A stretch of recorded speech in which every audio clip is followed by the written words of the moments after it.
नमस्कार किसान भाइयों। आज की वीडियो में हम सवा 7301 जो कि धान की एक नई वैरायटी है, इसके बारे में आपको बताएंगे।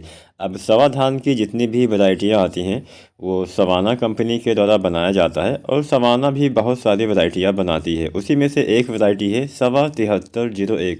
अब इसको हम दो तीन नामों से भी जानते हैं। सवा 7301 हम आम भाषा में बोलते हैं, वैसे इसका नाम है सवा स्मार्ट धान 7301 या फिर सवा स्मार्ट राइस 7301। तो यहाँ पे सवा 7301 की क्या विशेषताएं हैं, कितने दिन में तैयार हो जाती है, कैसे आपको इसकी रोपाई करनी चाहिए, कितना पैदावार देने की क्षमता रखती है, ये तमाम जानकारी आज की वीडियो में हम आपके साथ शेयर करने वाले हैं। तो अगर वीडियो में पूरा बने रहेंगे तो आपको सभी जानकारी मिल पाएगी। और चैनल पे बने रहिए और सब्सक्राइब नहीं किया है तो SRJ खेती चैनल को आप सब्सक्राइब भी कर दीजिए। सबसे पहले बात करते हैं आखिर ये फसल कितने दिन में तैयार हो जाती है।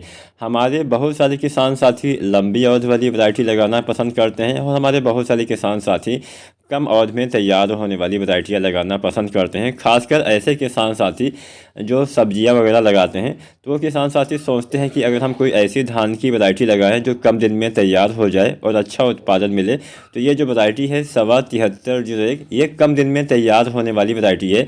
लगभग 115 से 120 दिन में सवा 7301 पक्के तैयार हो जाती है, जिसके बाद आसानी से आप अगली फसल समय से ले पाएंगे या फिर आप सब्जियां वगैरह लगाना चाहते हैं तो भी आप आसानी से लगा पाएंगे।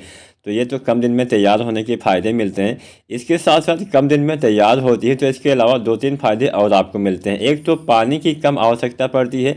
ये जितनी भी कम अवधि वाली वैरायटियाँ होती है इसमें बहुत ज़्यादा पानी की आवश्यकता इसलिए भी नहीं पड़ती है। अब ऐसे भी आप सोच लीजिए, मान लीजिए ये वैरायटी 115-120 दिन में तैयार हो जाएगी, इसके साथ कोई दूसरी वैरायटी 150-55 दिन में तैयार होगी, तो यहाँ पे लमसम 25-30 दिन का अंतर होने वाला है।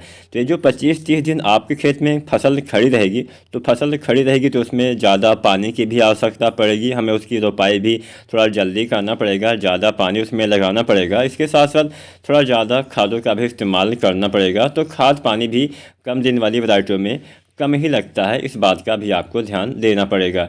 इसका लंबा पतला अनाज होता है, खाने में काफ़ी स्वादिष्ट अनाज होता है। तो खाने के लिए अगर आप कोई वैरायटी लगाना चाहते हैं तो भी आप सवा 7301 लगा सकते हैं। इसकी फसल गिरने के प्रति सहनशील होती है, जल्दी आपकी फसल गिरने वाली नहीं है।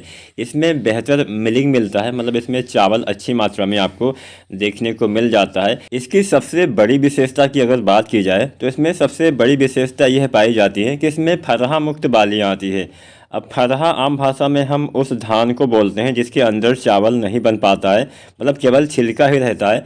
तो आपने देखा होगा बहुत सारे जो वैरायटियां होती हैं उसमें बालियां अच्छी आती हैं, दाने भी मतलब ज़्यादा संख्या में आते हैं, लेकिन दाने के अंदर भराव नहीं हो पाता है, चावल बन नहीं पाता है।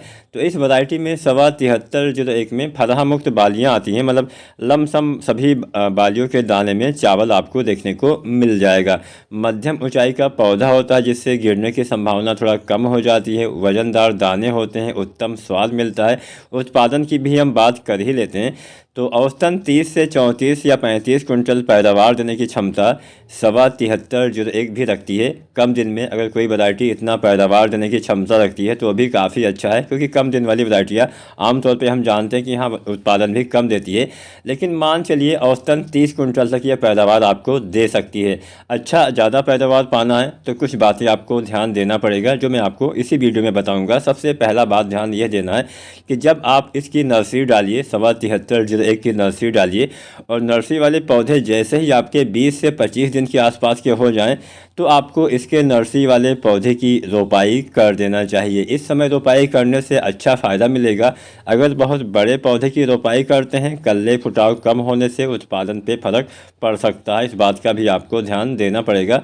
तो 20 से 25 दिन के नर्सरी की रोपाई आपको करनी चाहिए। 6 से 8 इंच पर इसके पौधे की आपको रोपाई करनी पड़ेगी। और सभी खादों का इस्तेमाल, जितना भी खाद इसमें आपको डालना है वो आपको 40 दिन के अंदर, रोपाई के 40 दिन के भीतर समस्त खादों का इस्तेमाल आपको कर देना है। इसके बाद आप कुछ NPK वगैरह स्प्रे करना चाहते हैं वो डाल सकते हैं, लेकिन यहाँ पे जो भी खाद आप मिट्टी में ज़मीन में डालते हैं उसका इस्तेमाल खासकर यूरिया वगैरह 40 दिन के अंदर ही डाल देना है। तो आपको ये वैरायटी अच्छा उत्पादन दे पाएगी। वीडियो अच्छी लगी हो तो लाइक करें। धन्यवाद।